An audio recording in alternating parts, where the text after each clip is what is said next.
Vossa Senhoria tem a palavra. Boa tarde, excelentíssimo ministro, ministros, excelentíssima ministra.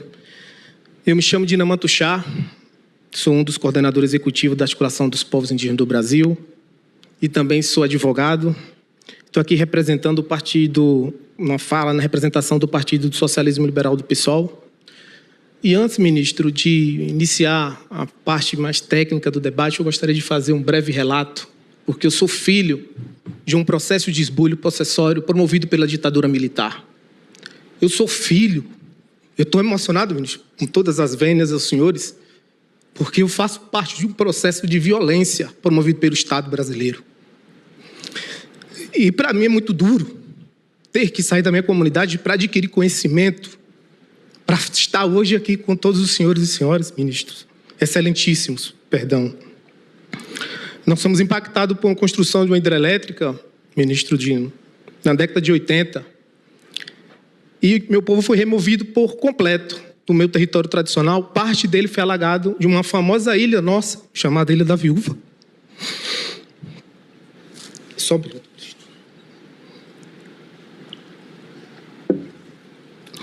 E quando nós fomos removidos, houve uma promessa que com 6 meses nós teríamos a nossa terra devolvida. E parte dessa terra que foi alagada não está sob nossa posse. Passa-se 30 anos, governo nenhum conseguiu editar e executar um decreto de desapropriação por interesse social, como o colega aqui citou como sendo uma das alternativas a ser implementada como resolução de conflito. E eu digo isso com toda a veemência porque em 2014, foi editado o primeiro decreto de desapropriação de interesse social para o povo Tuxá em Rodelas e não foi cumprido, caducou-se os seus efeitos. Em 2016, novamente, edita um novo decreto, caducou e não conseguiram implementar a devolução da terra de um povo que historicamente foi esbulhado e violentado pelo Estado brasileiro. E por isso, senhores ministros e ministras, que eu venho aqui hoje dizer que os povos indígenas, no julgamento da Lei 14.701, espera dessa Suprema Corte a manutenção do entendimento de que nossos direitos territoriais são originários. É um direito congênito, antecede a formação do Estado brasileiro. E também que o Estado brasileiro cumpra com suas obrigações e com a sua dívida histórica constitucional de finalizar a demarcação de todas as terras indígenas do Brasil reivindicadas. Diante da prevalência de legislações que protegem interesses patrimoniais não indígenas, em nome do dito desenvolvimento, a qual eu fui vítima desse processo, em detrimento dos nossos direitos originários, depositamos à Suprema Corte a confiança da manutenção da inconstitucionalidade da tese do marco temporal e da tese constitucional do tema 1031. Nós sempre estivemos aqui, ministro. Nós sempre estivemos aqui, ministros e ministras. E não aceitamos ser removidos para áreas equivalentes, pois, para nós, não há território substituível. Nós temos relações espirituais, nós temos relações ancestrais sobre os territórios a quais nós reivindicamos e lutamos por tais.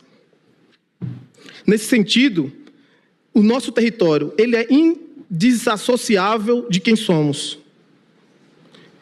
É justamente essa dimensão constitucional histórica e existencial dos territórios indígenas que vem sendo frontalmente violado pela Lei 14.701.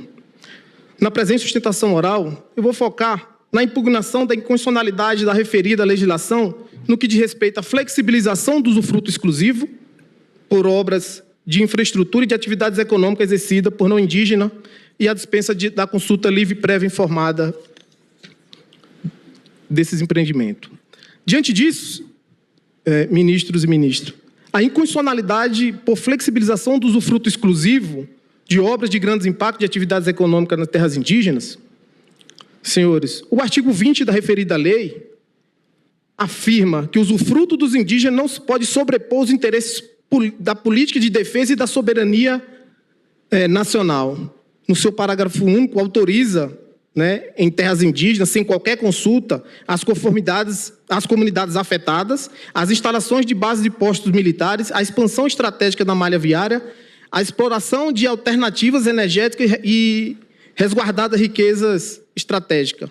Essa autorização genérica colide frontalmente com o artigo 231, no parágrafo 2º e 6º da Constituição, que consagra o usufruto exclusivo aos povos indígenas como regra, que só é admitida a mitigação de forma absolutamente excepcional, mediante relevante interesse público da União e por meio de leis complementares. Esse termo prático, o chamado expansão estratégica de malhas viárias, pode significar em rodovias, ferrovias ou alternativas energéticas que abrange usina hidrelétrica, exploração mineral, linhões de transmissão e o resguardo de riquezas estratégicas, abre margem para intensas formas de ocupação e exploração territorial. Trata-se, portanto, de autorização ampla para intervenção estatal para atividades econômicas de alto impacto em terras indígenas sem o suporte constitucional exigido. Na mesma linha, o artigo 22 traz, do mesmo modo, de igual modo, genérico, instalações de equipamentos de redes de comunicação, estrada, vias, transporte, construções dentro das terras indígenas, inclusive para grandes obras de infraestrutura. Tal dispositivo permite, portanto, por lei ordinária, obras que impactam a ocupação permanente dos territórios indígenas, explorando os recursos naturais. O tempo já está finalizando, mas eu gostaria de também ressalvar aqui da inconstitucionalidade formal e da inconvencionalidade da dispensa da consulta livre e prévia informada. Essa lei, quando ela foi debatida, amplamente debatida, como o colega trouxe aqui no Congresso Nacional, ela não respeitou a participação dos povos indígenas, não respeitou uma flagrante violação do artigo 6º da Convenção 69 da OIT, onde tal dispositivo é muito claro sobre impactos, né, de atividades econômicas, mas também de medidas e atos administrativos sobre o que tange o direito dos povos indígenas. E, mediante a isso, nós temos clareza, né, dessas violações, não só do texto constitucional, mas também do texto da Convenção 69 da OIT. E, por fim, para concluir, senhores e senhoras ministros, excelentíssimos ministros, diante de todo o exposto, excelência, requeremos a declaração da inconstitucionalidade integral da Lei 14.701, bem como a análise do pedido cautelar requerido na inicial para que haja suspensão dos efeitos da lei até a formalização do julgamento do mérito. Diante disso, eu tenho, para finalizar, uma fala de um xamã Yanomami. A floresta está viva, só vai morrer se os brancos insistirem em destruí-las.